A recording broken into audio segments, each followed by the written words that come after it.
মার্কিন অবরোধ উপেক্ষা করেই হরমুজ প্রণালী দিয়ে একটি সুপার ট্যাঙ্কার পারস্য উপসাগরে প্রবেশ করেছে, যা ঘিরে আন্তর্জাতিক জ্বালানি বাজারে নতুন করে উদ্বেগ তৈরি হয়েছে।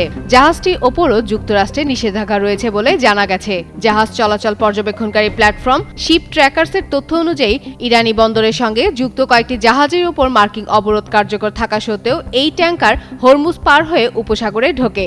একই সময় আরও একটি জাহাজের গতিবিধি নজরে এসেছে, যা পারস্য উপসাগরের ভেতরে প্রবেশ করে ইরাকের দিকে অগ্রসর হচ্ছে বলে ধারণা করা হচ্ছে। এসব জাহাজের আগের রেকর্ডে ইরানি তেল পরিবহনের তথ্য রয়েছে, ফলে নিষেধাজ্ঞা উপেক্ষার বিষয়টি আরও গুরুত্ব পাচ্ছে।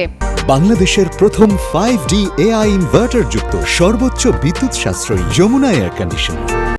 অন্যদিকে মার্কিন সেন্ট্রাল কমান্ড জানিয়েছে, অবরোধ শুরুর পর কয়েকটি জাহাজকে ফেরত পাঠানো হয়েছে এবং তারা সমুদ্রপথের নজরদারি জোরদার করেছে। তবে বাস্তবে কিছু ট্যাঙ্কার কিভাবে হরমুজ প্রণালী পার হচ্ছে তা নিয়ে উঠছে নানা প্রশ্ন।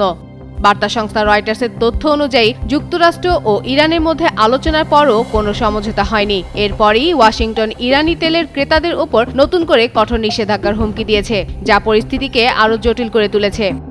বিশ্লেষকদের মতে, চাপ থাকলেও ইরান এখনও বড় পরিমাণে তেল রপ্তানি চালিয়ে যেতে সক্ষম, কারণ তাদের পর্যাপ্ত মজুদ ও উৎপাদন সক্ষমতা রয়েছে। ফলে হরমুজকে ঘিরে এই টানাপোড়েন এখন বৈশ্বিক জ্বালানি নিরাপত্তার জন্য গুরুত্বপূর্ণ ইঙ্গিত হয়ে দাঁড়িয়েছে।